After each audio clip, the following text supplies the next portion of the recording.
Good afternoon, everyone, and welcome to this week's edition of our regular program, Inside the Red Chamber with Fred Itua, your regular host.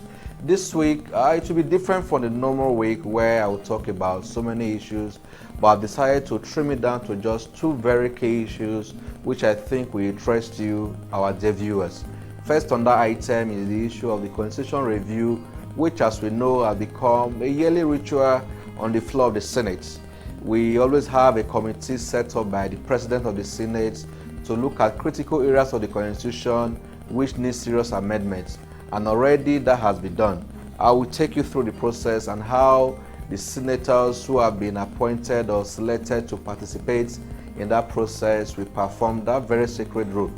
I also talk about the issue of insecurity that, for reasons we all know, has defied any known solution. Last week it was a topical issue on the floor of the Senate. This week as well, we came up again with Inspector General of Police Mohammed Adamu appearing before a closed session of the Senate to address some of the key issues. I'll be taking you through these two very important issues, and I hope at the end of the day you take one or two things that will probably help you in assessing the activities happening on the floor of the Nigerian Senate. I'll be back shortly, don't go away. Welcome back from that short break. Now, before you proceed or do anything about the Constitution in the form of a review, there are processes that must be followed.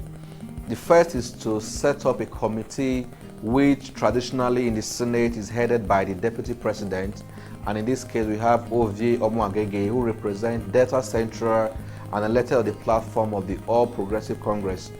He was appointed during the week as the chairman of that committee, with about 55 others selected from states and one from each geopolitical zone of the Federation. And every principal officer, with the exclusion of the Senate President, will also serve in that committee. Now, there are so many issues that will be discussed. Already we have about 9 Constitution Review items that have passed first reading on the floor of the Senate, which will be pushed to this committee, which is expected to look at the issues and take the process onto the next level. I'll briefly take you through the process of how it is done. First, when the bill is introduced on the floor of the Senate, in this case a Constitution Review bill, is read for the first time, the second time is read, and is then referred to the Committee on Constitution Review, after which a public hearing will be held. In most cases, usually a joint exercise with the House of Reps. Once that is done, they will go to the next level where they will return to the Senate and consider the issue. It will be passed for the third reading. Now, the House of Representatives, because it's a bicameral legislation, will also have to concur. And if the House doesn't concur, the bill will stand or cease to exist. And for that bill to be passed, even in the Senate, they need two-thirds majority of senators to vote and approve that very piece of legislation. And two-thirds in this case will amount to about 73 senators that will vote and approve. In the House of Reps, you need two-thirds as well, which will make up about 240 members of the House of Reps. After that exercise, which will be successful, they'll go on to the next level, which is to transmit it to the 36 states houses of assembly across the Federation. And out of this, we still need to have two-thirds to approve that same bill. Two-thirds will amount to 24 assemblies across Nigeria to approve this. So it's a very tedious exercise, which sometimes takes up to 2 years to get it done, and in many cases they don't get to finish or round off before the lifespan of that Senate comes to an end. But we are hoping that with Omoagege, who is a lawyer heading that committee, and a number of other good senators who are well experienced coming on board to participate in this very crucial process, we'll have some of these issues addressed.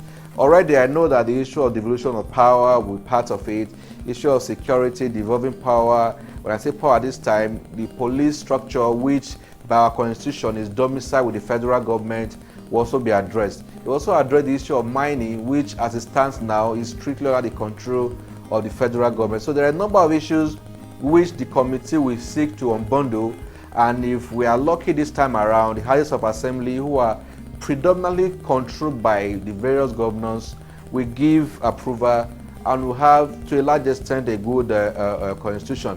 Let me also add a proviso of what you may not be aware of. In the past, where they used to lump everything together pass a bill and it will be rejected, they've come up with a new device where it will be segmented.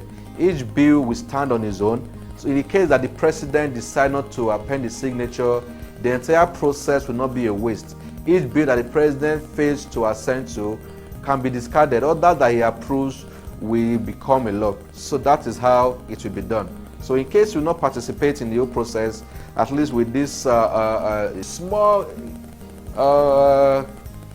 inroad into what happens, you have an idea of how the process of constitutional review is done on the floor of the Red Chamber of the National Assembly. I'll be back shortly to take you through the next phase of our conversation. Don't go away. Welcome back from that short break. Like I promised you earlier, I said I was going to talk about the issue of security, which has become very endemic in the country, with every part of the Federation under a serious threat with a particular problem peculiar to a particular region. And the Senate, which it has always done, decided to hold a serious session to discuss what needs to be done. At the end of that session, which was presided over by the President of the Senate, Ahmad Lawan, they agreed, among other things, that the President should declare a national state of emergency on insecurity in the country. That has not been done so far. They also decided to invite the Inspector General of Police, Mohammed Adamu, who during the week appeared before the Senate to tell the Red Chamber of plans on ground to restructure the security architecture of the country and find a way to make the system work different from what we have now, where people feel that nothing is working anymore.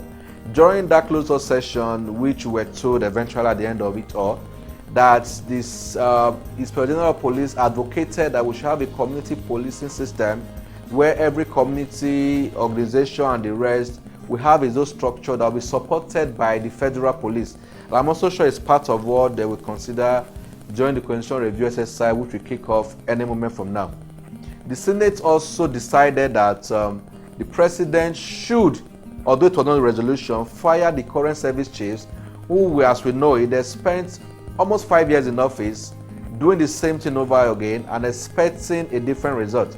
The House of Rep also passed a resolution calling on the President to sack the service chiefs and bring up new people with new energy, new ideas, and see how we can fix what has become a serious mess, threatening the existence of every human being living on the face of this country. So this was the issue that was on the floor of the Senate, and a committee was also set up, recommendation that will be submitted to the federal government, in this case the executive arm of the federal government, on how to tackle this problem. Well, like they did 2 years ago when they had a security summit, the fine resolutions were passed by the Senate, but none was implemented. People are hoping that this time around, since we have a government in place at the federal level that is on the same page with the Parliament, that they will likely pass resolutions that will be reached by the Senate of the Federal Republic of Nigeria. So that's where we stand now. So if you're a lover of Nigeria, if you're a lover of this country and you are concerned about the security of this country that has become so porous, so bad, I think it's time for us to pray if you can pray, to wish if you can wish, and to talk to those who will listen that we need to act now. And the Senate gets it right by coming up with fantastic resolutions, and if they are implemented, we may just have a headway and everybody will be good for it. I'll stop here so that you ponder on what we've discussed. Hopefully I'll be back next week to discuss more on issues that will dominate discussion during the week.